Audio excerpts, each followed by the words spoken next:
open borders, shameful abandonment, disregard for human life, the prospect of more mandates and lockdowns, and the list goes on. Now more than ever, we need to stick together. Voting alone is not enough. We must use our dollars to support like-minded companies that fight for our rights and beliefs. Patriot Mobile is America's only Christian conservative wireless provider who shares your values. Last year, we gave more than $500,000 to conservative causes. With your support, we'll give more than $1.5 million this year. It's time to band together and support companies that truly love America and fight for our freedoms. Will you join us?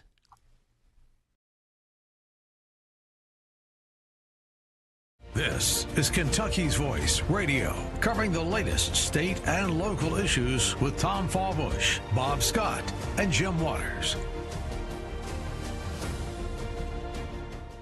And glad to have you with us today here on Kentucky's Voice. I'm Jim Waters. This is the conservative, common-sense, Christian-based voice of the Commonwealth, Kentucky's Voice. No corporate spin here, no big tech censorship, just Kentucky truth. Unbridled, unapologetic, conservative, and we're glad to have you with us here today as we are here every day broadcasting live on 970 WGTK, Louisville's conservative news talk powerhouse, and streaming live on our major social media platforms. You can also catch this show on WBNA TV 21 later this afternoon at 12:34 and 7 p.m. Today. Kentucky's Voice is not just a single voice, it's a collective of voices, if you will, your voice and my voice and our voices together, and that's why we want to hear from you. And you can reach out to us in for a couple of different reasons. One is we want your support. If you support and believe in a conservative talk show like this, it's a listener-supported project. We want to hear from you. You can reach out to us on kyvoice.org and give there. You can make either a one-time or a recurring monthly gift. Right there, again, that's kyvoice.org. Or you can text us at 502-571-0970. Give us your opinions and thoughts as well as donating. We want to hear what you think about the topics we're covering, the guests we're interviewing, the opinions we're espousing here on Kentucky's Voice. And I want to hear what your thoughts are. If you have something on your conservative mind, let us know, 502-571-0970. Well, it's a big week in Louisville as Thunder over Louisville returns after being canceled last year due to historic flooding. You may remember hundreds of thousands of people are going to line up on both sides of the Ohio River this weekend, all for a day of action, of air show, of drones, and one of the largest annual fireworks displays anywhere in North America. And of course, the event is considered a kickoff for the signature event of Louisville, which is the Kentucky Derby and the Kentucky Derby Festival. It's actually the kickoff for the festival. But this year's theme, Thunder in the USA, will celebrate America's 250th birthday. It's going to be a spectacular show from what I've been told, and I've had some conversations with folks involved, and that air show, it's going to start in the afternoon. The air show is going to be amazing. It's going to have military jets, high-energy flyovers, and then it's going to be followed by a nighttime drone show and a massive fireworks finale at around 9:30. So everybody needs to show up at Dan's house in Indiana, right, Dan? And they can all go on the roof and watch a fireworks show. I've heard that you can actually get a better view on the Indiana side of the river than you can on the Louisville side. I don't know if that's true or not. I haven't done that. But anyhow, but it's just not only about the show itself. It's a major economic event for our community. After last year's cancellation due to flooding, businesses on both sides of the river throughout Kentuckiana are counting on a big comeback. Restaurants, breweries, vendors, they all say Thunder is often their biggest day of the year. I think about that. It's pretty amazing. Bigger even than the Derby because folks are out and about and they're eating out. And they're buying things that day all over the area. Some vendors said they lost $100,000 last year just in that single day when the event didn't happen. So this year, we're going to have it all. They're going all out. Food trucks, premium viewing spots, many are already sold out. And I understand, again, that this fireworks show is really going to be something special, very patriotic as we celebrate not only our great country, but its 250th birthday. Well, the woke folks probably don't like it down deep, but they can't say anything about it because they'd be run out of town because the event is so popular and it's such an economic driver here. But it is a patriotic fireworks show, and I think it's great that for our community. So my recommendation is get to where you want to go early because traffic's going to be heavy. I think I hear music, Dan Brown.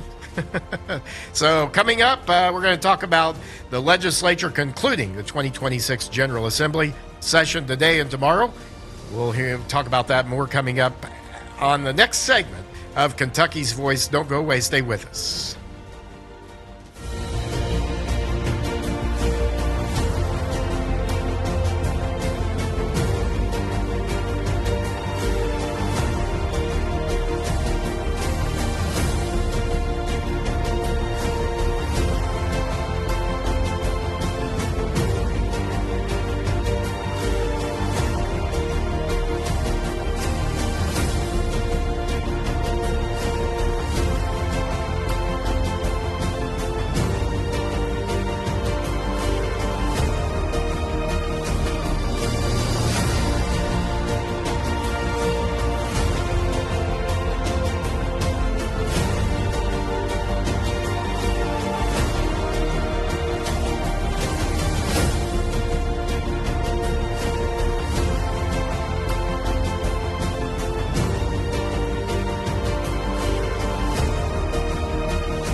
Kentucky's Voice Radio, online at kyvoice.org. Well, we were talking in the last segment here on Kentucky's Voice about thunder over Louisville and the traffic. And speaking of traffic, don't say we didn't tell you. And don't act all surprised and all shook up when in less than 50 days now, there's going to be a major shutdown of Interstate 65 through the heart of this city of Louisville. And it's going to be a big shutdown starting June 1st. A 5-mile stretch of I-65 will completely close between the Watterson Expressway and downtown Louisville for almost 2 months. Did you get that? This is like one of the busiest north-south corridors in the nation, going through one of the nation's cities being shut down. It's going to be a mess. But this isn't just routine construction. The whole road has to be shut down because crews are replacing aging bridges from the 1950s. I want them to do that. Okay, I know it's going to be a pain, but I want bridges that are 75 years old to be rebuilt, to be new. And I'll go through a few days of being shut down, but you need to know it, and you need to start thinking about it because it will be here before you know it. The shutdown will run through August 1st. Detours are expected, major traffic impacts for the 100,000 plus drivers who use that stretch of road every day. Officials say doing a full closure now will actually speed things up, but even after it reopens, expect a lot of lane restrictions and construction lasting into next year, 2027. No need to panic about it. Just be thinking about it. If you drive through Louisville this summer, start planning now because this project is going to reshape traffic across the entire city. I think I'm going to whether I come to the TV station or the radio station from where I come from, which is south of the city, I'm going to come right up next to that shutdown, but it's not going to stop me, except there's going to be can you imagine the traffic that's going to be on the one-lane interchange or one-lane exit off of I-65 to Watterson where it gets down to one lane? Can you imagine how great that's going to be? He said sarcastically. So next, we want to talk about what's happening in one of the most watched political races in the country, which to anyone who understands how unique Kentucky politics are, it's happening right here in the Commonwealth between current 4th District Congressman Thomas Massie and his Trump-endorsed challenger Ed Galrain. What are the polls telling us also about the race to fill the U.S. Senate seat, which will be decided this fall, as Kentucky's longtime senior senator and former Senate Majority Leader Mitch McConnell is not running for re-election? All right, first of all, let's take a look at the 4th District congressional race. And this district is so drawn so weirdly that it involves both northern Kentucky and a part of Louisville and over into current incumbent Thomas Massey's home district of Lewis County, which is really up in north and east of Lexington. But right now, of course, there's been a big fight going on, and this is really a proxy fight. This isn't so much between Massey and Gallrain as it is between Thomas Massey and President Trump, because Thomas Massey he voted against the One Big Beautiful Bill because he felt like it would greatly add to our nation's deficit. And that's against his principled stand, which he's had ever since he's been in Congress for several years now, several terms. And also he has pushed for release of the Epstein files and for continued prosecution. And I mean continuing to prosecute that whole case in terms of getting that information out. And he's been a thorn in President Trump's side. President Trump, on the other hand, is doing everything he can to get Thomas Massey out of Congress.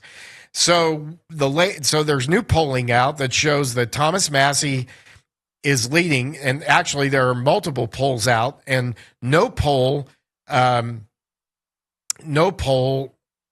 show, well, I'll say this, the credible polls show him ahead, 52% in the big data poll to 48%. No poll has him behind. I'm making sure I'm right about that.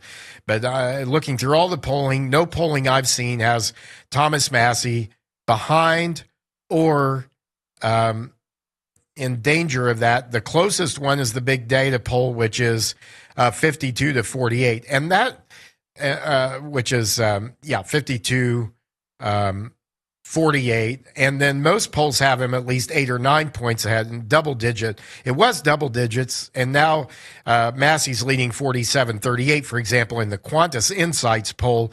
14% of voters are undecided. Now let's just take that for a moment, that Qantas Insights poll, which I believe is pretty indicative of what the race is doing. 47 to 38, that's a 9-point lead for Massey. 14% of voters are undecided in most polling. In that poll, that means that Ed Gallrain would have to get an overwhelming majority of the undecided voters in order to even have a chance to win this race. Now, some other observations. No question that Trump's endorsement makes this a tighter race than it would otherwise be. When Donald Trump comes to your district and he campaigns against you, that's going to have some impact, at least in the short term. The question is, will it be enough to get Massey out of Congress? I don't think so. I think this is Massey's race to lose, meaning that barring a major implosion by his campaign, some scandal that doesn't smell of made-up desperation by Ed Gallrain, or some desperate October surprise event, Thomas Massey is going to win this race, and close to, if not by double digits. That's because Trump's endorsement, while meaningful, is not always enough. One of the reasons was made clear by Gallrain when he spoke at President Trump's recent rally in northern Kentucky, where the president came explicitly to try and get Massey defeated. Clip 1. Mr. President, welcome to Kentucky and thanks for coming to the heartland. Mr. President, we stand with you. Fight, fight, fight! Well, it's what you didn't hear there. And first of all, Gallrain, that was not very good job speaking. Okay, he's just not a very great, effective speaker. But we'll bypass that for a moment and just say that it's what you didn't hear that concerns me. What you haven't heard from Gallrain throughout this campaign. Voters rarely elect someone who only talks about who they're against or what they're against. Voters want to know not just who are you against, not just what do you oppose, but what are you for, who are you for. Now, we know that Gallrain is for Trump, of course, but little else. Where does he stand on the issues? And would he be independent-minded enough to take on this or any president? Would he be independent-minded enough to take on a Democratic president who does something that's not in the best interest of this country? As of right now, Congressman Thomas Massey has publicly stated that his Republican primary challenger, that is Gallrain, has backed out or refused to participate in at least 4 debates and candidate forums ahead of the primary, which is May 19th, the primary election in Kentucky's 4th District. There was a debate by the Republican Party of Kentucky's 4th District, the Commonwealth Policy Center, Northern Kentucky Young Republicans. Gallrain has refused to participate in any of those. Now, what's interesting about this, too, is that usually it is the incumbent that is not wanting to debate. Usually it's the incumbent who won't debate and the challenger who is demanding a debate from the incumbent. But here it's just exactly the opposite. The congressman, the incumbent, is asking for a debate and the challenger is refusing to do it. So Massey is accusing Gallrain of staying in the basement, campaigning from the basement. Who's that remind you of? Joe Biden. Joe Biden campaigned from the basement, if you will. So Gallrain has said his schedule is too busy, and he's given that as the reason for avoiding debates with Thomas Massey. And so it's not enough to get an endorsement. Now, Trump's endorsement, along with knowing where you stand on the issues, I think that's a different story. Knowing what you're for, what you're against, would you be independent-minded enough to take on a president who was wrong, or your leadership of your house, or anyone who you felt was wrong? All we've heard from Gallrain is Trump, Trump, Trump, fight, fight, fight, and that's just not enough, I think, to win this race. So, Dan, how much time do we have left in this segment? 2 minutes? Okay. So, poll released, as we said on Thursday, by Qantas Insights has Massey leading with 46 to 38. Now, another survey had a little bit closer big data poll found 52% of voters in the district leaning toward voting for Massey compared to 47% for Gallrain. By the way, about not debating, Massey said, "I'm comfortable debating because I know what I believe." He and his handlers don't want him in the debate because he doesn't really have any policy positions. He's promised just to do whatever the president and House Speaker Mike Johnson want, and he can't even be sure what that is on any given day. Now, to this point, not only is this one of the most watched GOP primaries in the nation, but it has monumental meaning for many members of Congress. As Congressman Massey himself notes, we've got just enough time. Play that clip, would you? I've got 30, 40, 50 colleagues who are watching this race in Kentucky, and because they want to know if they could ever deviate, could they express an independent thought, or do they have to be automatons? And after May 19th, you know, if I were to lose, I think the whole entire rest of Congress would just fall in line and on the Republican side and never express an independent thought, ever.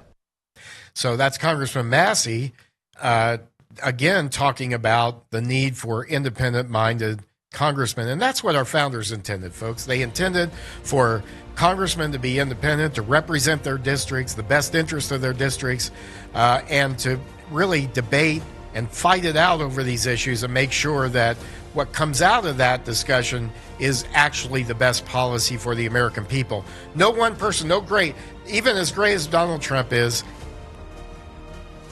doesn't have all the answers. That's how it was set up. And we're going to have more on this issue coming back in our next segment.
Now, back to Kentucky's Voice Radio, online at kyvoice.org.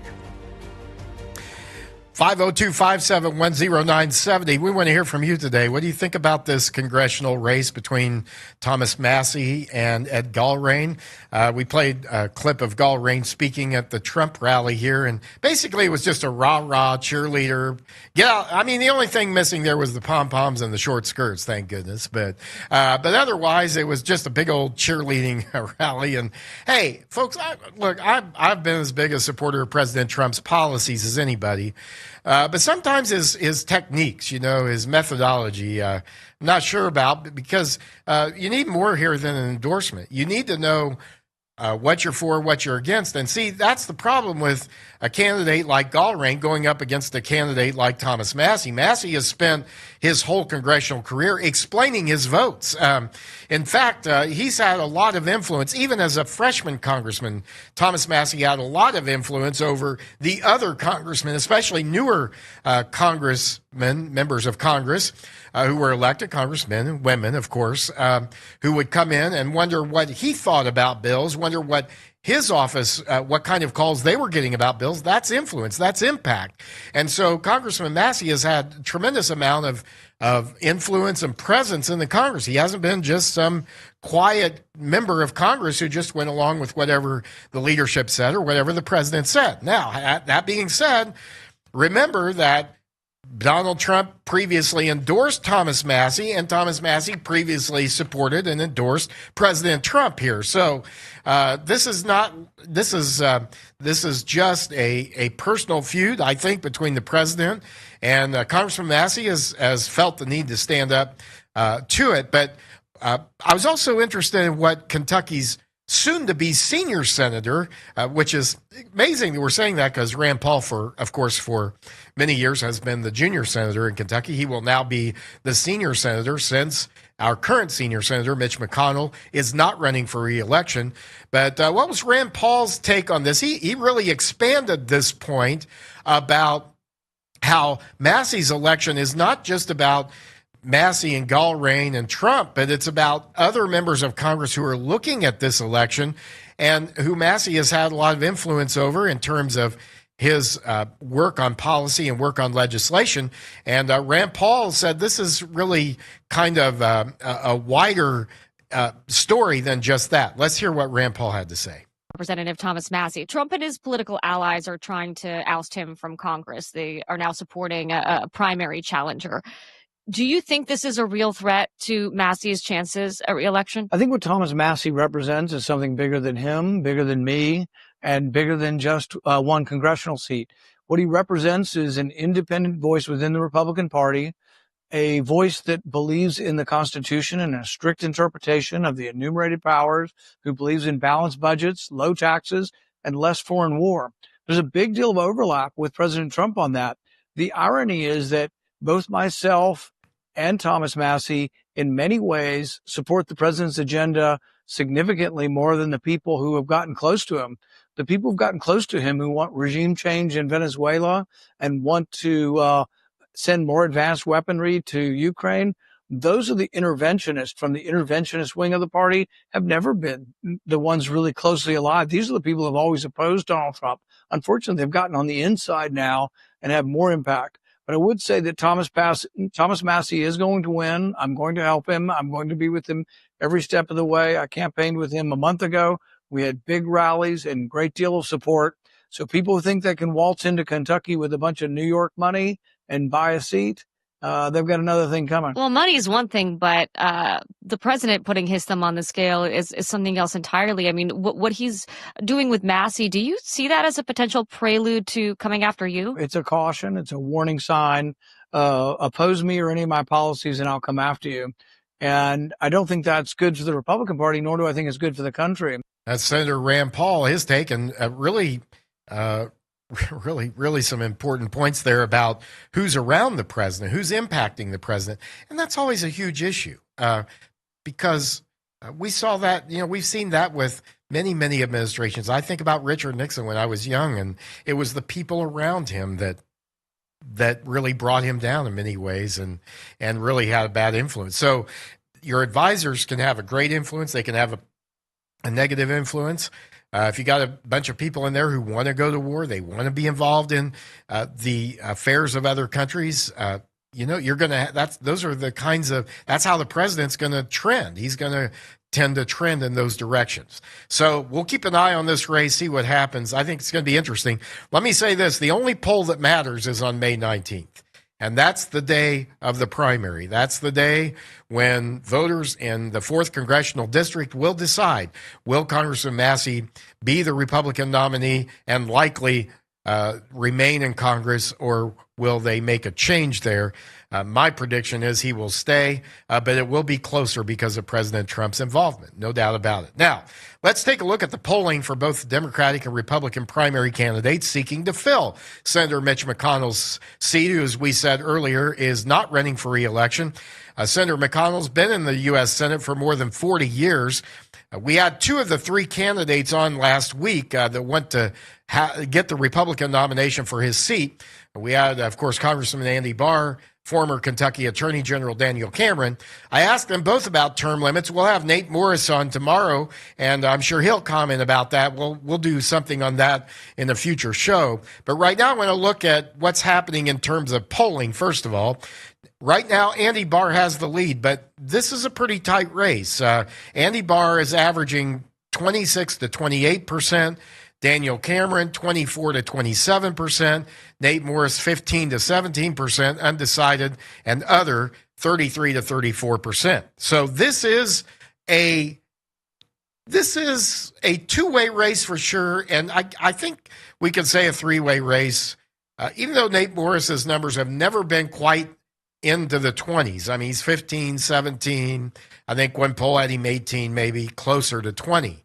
But Andy Barr, Daniel Cameron are really the 2 leading candidates here. Nate Morris, depending on how he conducts the rest of his campaign, and all these guys are seeking Trump's endorsement.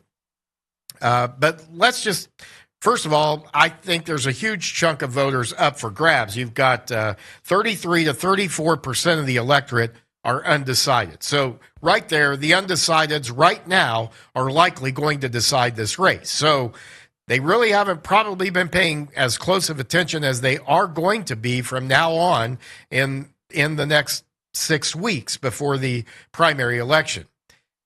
Now, on the Democratic side, Charles Booker is seen as generally leading the field. Amy McGrath, a Democrat who's run before both these folks have run in the past, she is trailing Booker. McGrath has just lost. She doesn't win, and that's a problem.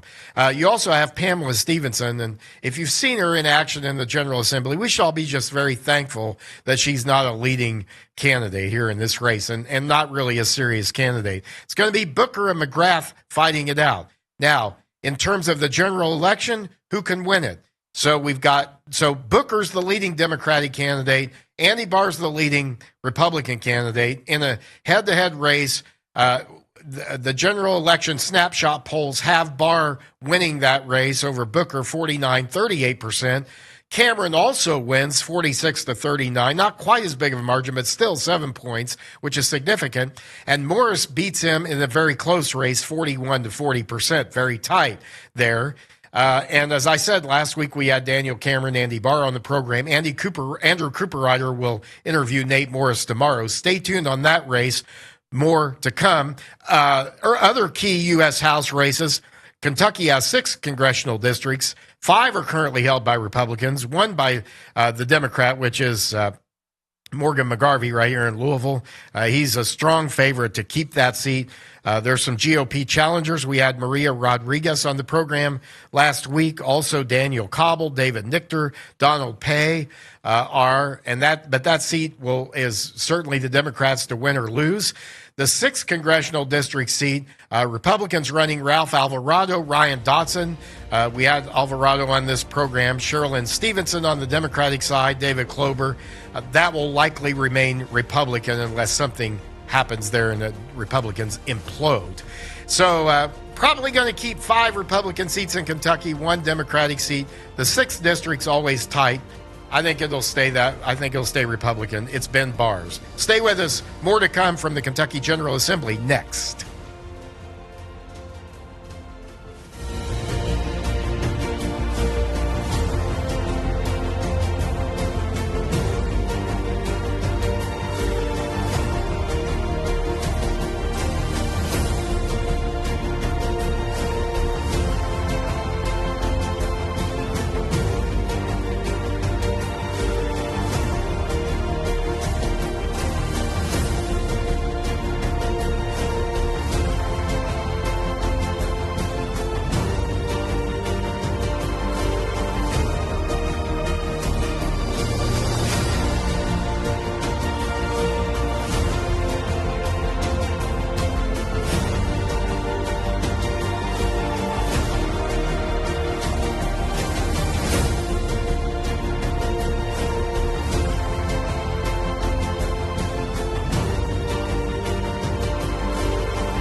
Kentucky's Voice Radio, online at kyvoice.org. Thanks for staying with us today here on Kentucky's Voice on this Tuesday edition. I'm Jim Waters here with you each Tuesday, and glad to have you with us from 11 to noon each weekday here on Kentucky's Voice. We have different hosts. Dr. Lance Pearson on Mondays. Andrew Cooperrider holds down the show on Wednesday. Tom Fallbush, Bob Scott, Debbie Robbins on Thursday and Friday. We hope you'll make this part of your day right here live on 970 WGTK. We're also streaming live across our social media platforms. And you can catch us on television 12:30, 4 and 7 on WBNA TV 21. That's 12:30, 4 and 7 p.m. Each weekday. And also you can tell us what you think about what's going on with the congressional races. We talked about that in our last segment. Also, the U.S. Senate primary with Republicans. Also, we talked a little bit about the Democratic race. Very familiar names there, Charles Booker, Amy McGrath. Booker had a pretty good run. He almost got the Democratic nomination the last time around over McGrath, and this time he is the leading favorite because McGrath went on and got really pummeled by Mitch McConnell in that general election. So she's got some baggage there politically. So it's now it's Booker's turn, it appears, to try to unseat a Republican in that seat. My prediction is it's not going to happen, but it'll certainly be interesting to see his race, and he'll campaign as a leftist, progressive for sure, and we'll see what he comes up with. There. Now, we're going to turn from federal races to state races, and we want to hear, by the way, what you have to think on these issues, on what your opinion is on these races. What do you think? Is Trump's endorsement going to be enough to push Gallrein past Massey, or what do you think about Gallrein refusing to debate Thomas Massey? What do you think about that? 502-571-0970.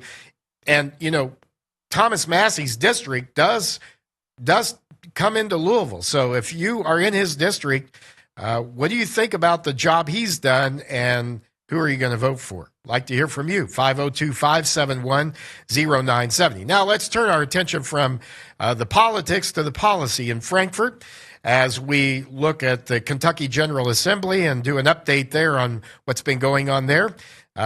As we are concluding this program at noon today, the Kentucky General Assembly will gavel in at 12 o'clock in Frankfort, high noon, for the beginning of their final 2 days of sessions, and these sessions have been reserved to consider overriding vetoes that Governor Andy Beshear has issued on bills that the General Assembly passed.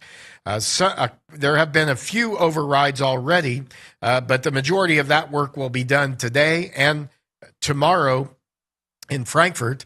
And this is the way the legislature works every year. The legislature builds 2 final days into the end of session, and specifically to consider vetoes. So how's that work? Well, after lawmakers pass bills, the governor can sign those bills.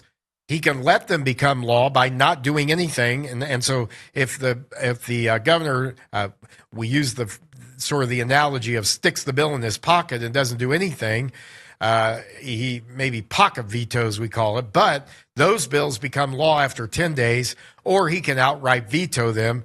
And when that happens, those vetoes go back to the General Assembly, and where the legislature can override those, and they will vote on either upholding the governor's veto or overriding those and making the bill law anyway. Now, it's different in every state, or some states have differences in the way they do this.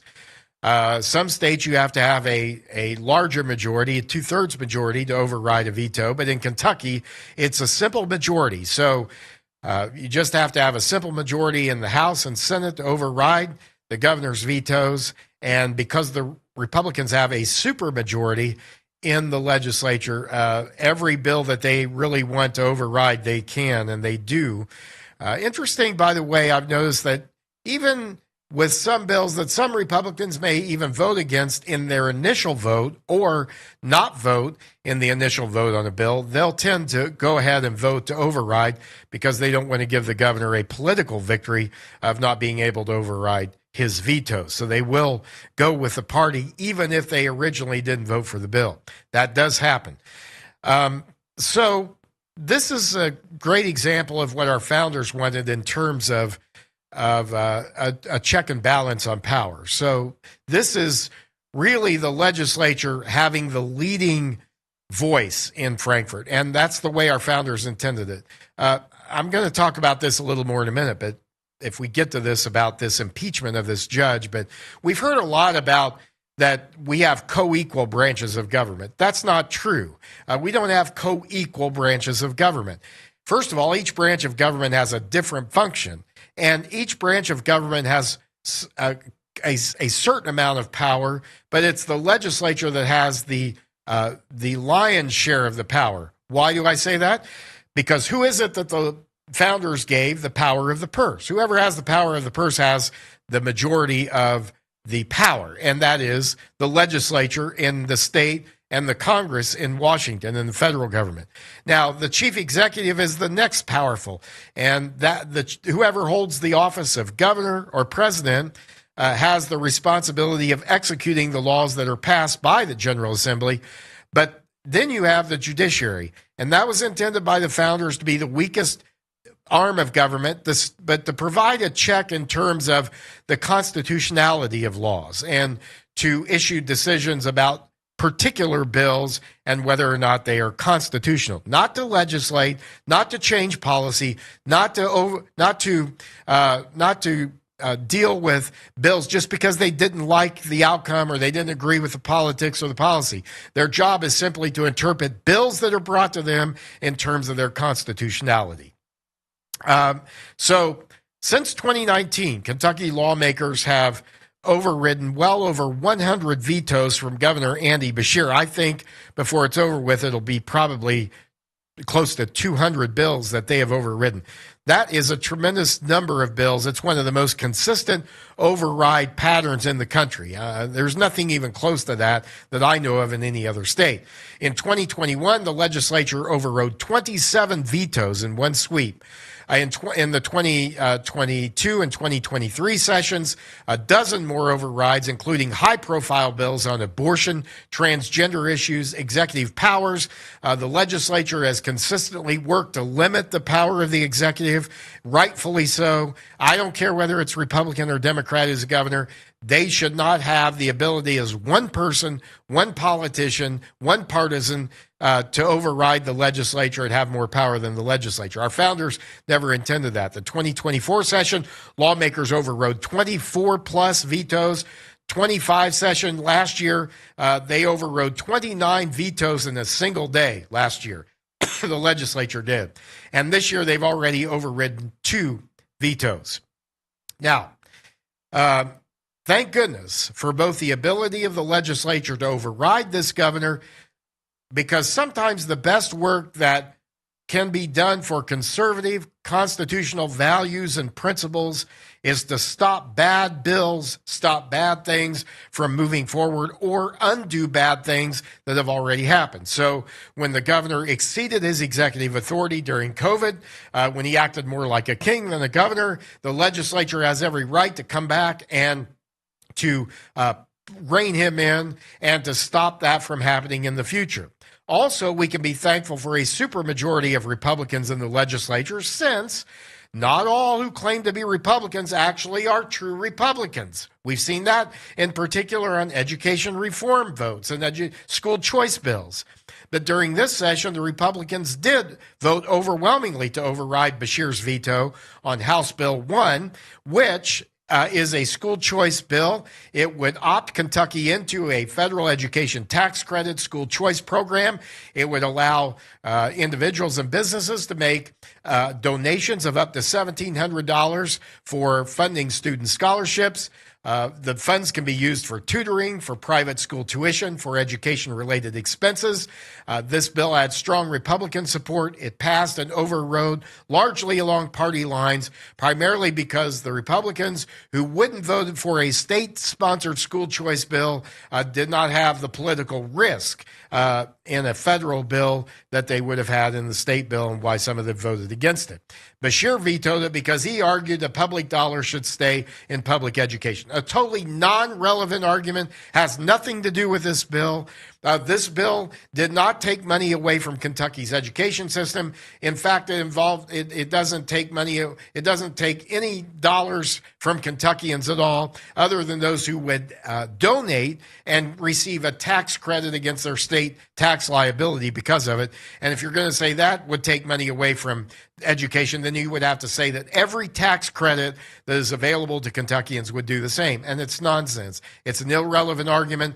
Beshear simply wanted to score political points with the teachers' unions and with those who will come out strongly for him, he hopes, when he runs for president. He doesn't care about the students of Kentucky, doesn't care about the families, doesn't care about our education system. I think he might even move away from here if he runs for president or becomes president. Maybe not, but who knows. Anyhow, another bill that was overridden, that was vetoed by the governor and overridden by the legislature, was House Bill 314, which restructures the oversight of the Kentucky Communications Network Authority. Now, this is the entity that was in charge of Kentucky Wired, which was a statewide high-speed internet project that was launched in 2015. The taxpayers were sold a bill of goods on this. They were told that this would help low-income Kentuckians get access to high-speed internet. It has never done that. It has never resulted in one low-income family in Kentucky, one low-income household ever getting access to high-speed internet. It has simply taken customers away from the private sector, away from private telecommunications companies who've had to threaten to take the state to court because of it. This project has cost over $1.5 billion to taxpayers in Kentucky. It's still not finished. And so what the legislature did was, because of these cost overruns, because of poor management by this project, they have removed the current leadership. They have reshaped the governing board of the Kentucky Communications Network Authority, and they have reduced or eliminated the governor's direct control appointments of this board. They have basically said, this is the legislature's prerogative.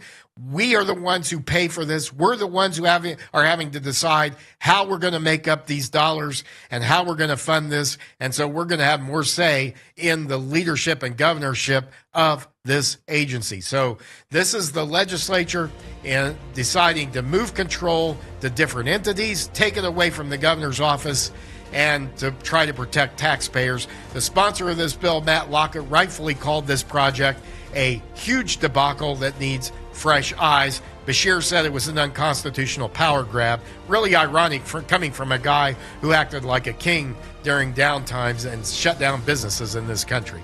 More on the legislature, what they're going to consider, coming up next on Kentucky's Voice.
Kentucky's Voice Radio, online at kyvoice.org. So the Kentucky General Assembly back in session for their final 2 days of this year. It is a budget year, so there will be budget bill vetoes to consider, as the governor on a budget bill can line item vetoes. He can veto certain line items in the budget and accept the other parts of it. But the legislature also has the right to come back with a budget bill and also consider overriding those line item vetoes, just as it does any other bill. House Bill 6, another bill I wanted to point out, that this was bill sponsored and supported strongly by the Republican leadership. It changes how regulations are reviewed. It gives the legislatures more authority over executive branch regulations. It allows lawmakers to block or influence agency rules. Now, why does this matter? Because here it is, folks. The legislature in Kentucky is a part-time legislature.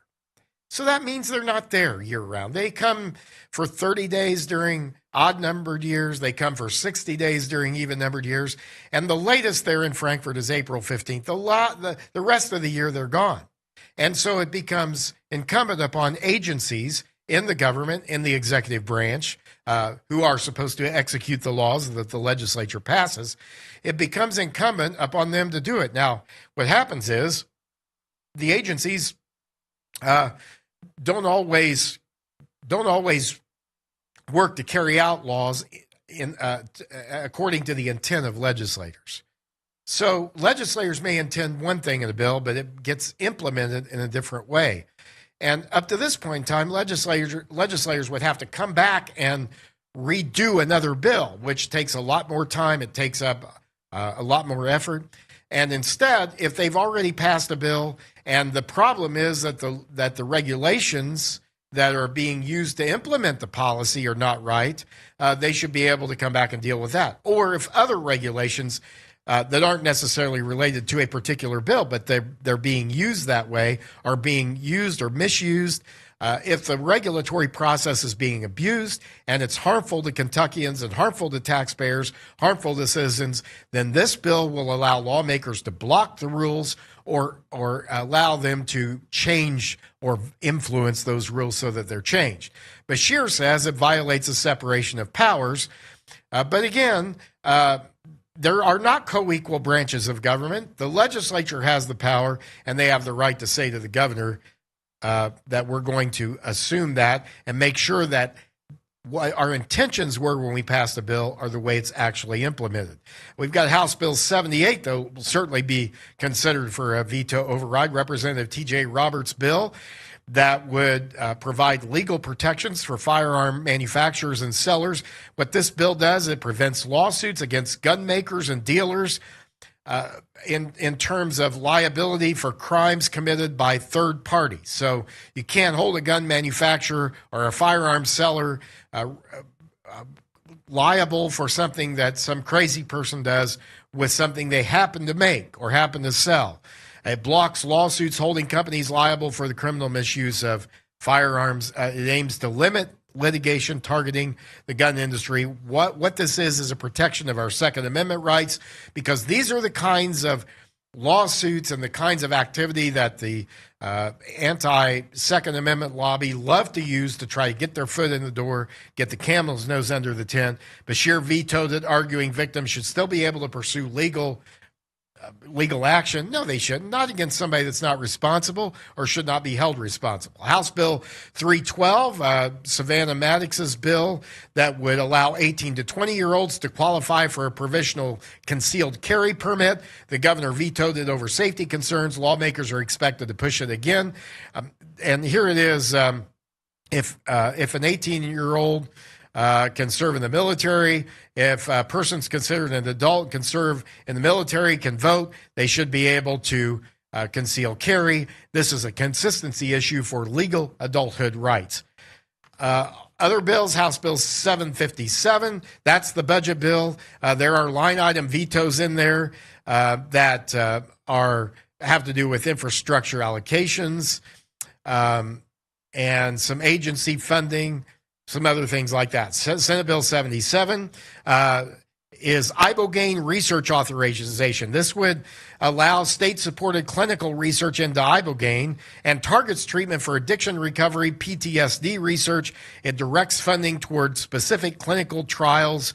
Veto was issued on that. Certainly will be overridden. Now, another issue that came up is overhauling the Jefferson County Public Schools governance, the way their board, restructuring the way the board operates, the leadership of the district. This is an absolute disaster of a school district. These bills restructure the leadership. Senate Bill 1, Senate Bill 4. They restructure the way that Jefferson County Public Schools are overseen. The governor vetoed them, but they remain in the legislative pipeline, and we'll see what happens with these. But I want to talk about this for just a moment to talk about the fact that that I'm not sure these bills are really going to have a big influence, but you need to know what they'll do. They rework the school board structure in Kentucky's largest district. It changes and alters the oversight model. It limits the executive agency's power. It really, what it does is it's set up to really give the superintendent of this district more power. And I'm just not sure that that's going to really matter. I'm not, because in many cases, the superintendents have been a big part of the problem. All right. Now, go ahead and play that clip, Dan. I want to get that clip in. This is, go ahead and play that.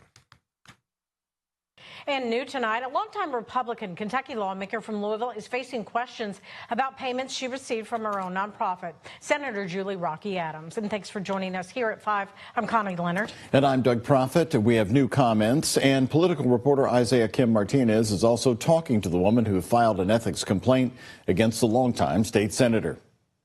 Why did you feel so motivated to go ahead and file an ethics complaint?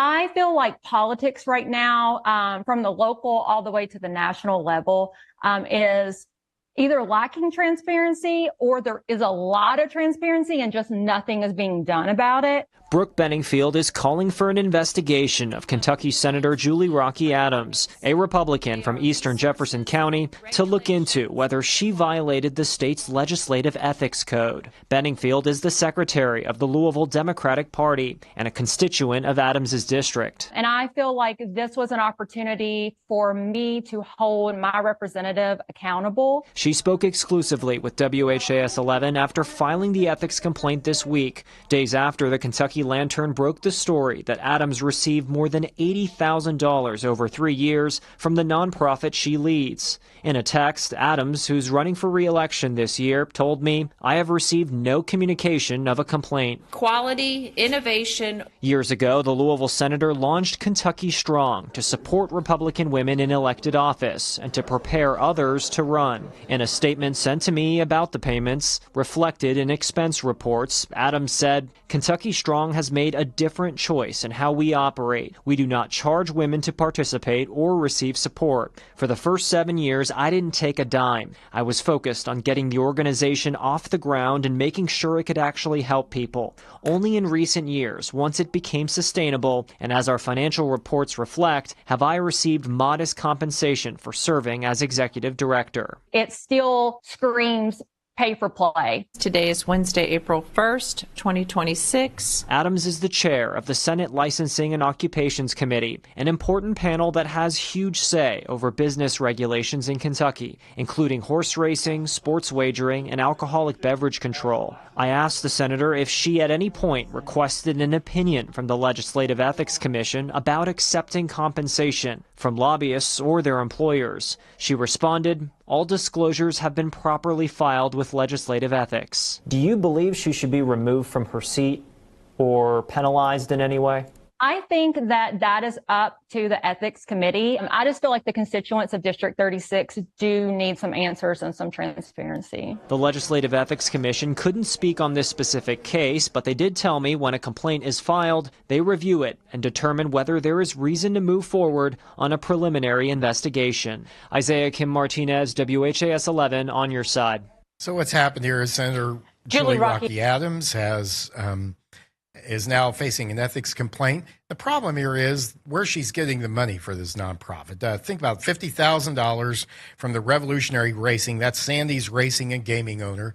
$25,000 from Churchill Downs. 15 from Charter. 15 from LG&E and KU Energy. 5,000 from lobbyist David Whitehouse, and 5,000 from NOLA Education, represented by Whitehouse. So here you have a senator who's the chairman of a committee that oversees the regulations for these entities from which she's receiving contributions. It doesn't look good. Now, on the other hand, you've got this Democratic Party official, and what turns people off is the politics here. Is that if this was a Democrat, this Emily Benningfield, who nobody knows who she is, and I don't really care, but she wouldn't be calling for this investigation. And so this turns people off about politics, is that Senator Adams won't come out and take questions. She needs to be more open about this and answer questions about it. And that's just the bottom line. So I'm not impressed with our Legislative Ethics Commission.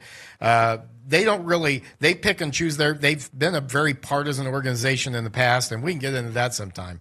But this off our text line before we go today. Thank you. I wonder how many people know we have a part-time legislature. This off our text line at 502-571-0970, 502-571-0970. Almost nobody in Kentucky will be voting for Ed Galrain. A lot will be voting against Massey, not because he did anything wrong, only because Trump told them to. It's very sad people do not do their own research. Of course, that's nothing new here, right? Off our text line as well, 502-571-0970, about the I-65 disaster about to hit us with a shutdown right along I-65, right in downtown Louisville. I don't think the Highway Department has any idea how this is going to affect our city.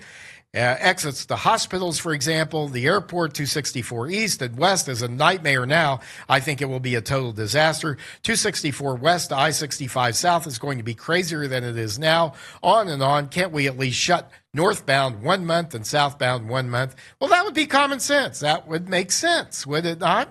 Thanks for all your texts today, 502-571-0970. We'll get to more of those bills as far as veto overrides. We'll be covering that on future programs throughout this week and next week. We'll give you a full update. Join us on Kentucky's Voice each day, and let us know you're here, 502-571-0970. You can help support this program. Go to kyvoice.org. We'd love to hear from you. Catch us on television, 12:30, 4 and 7 today. Have a great day, everyone. God bless.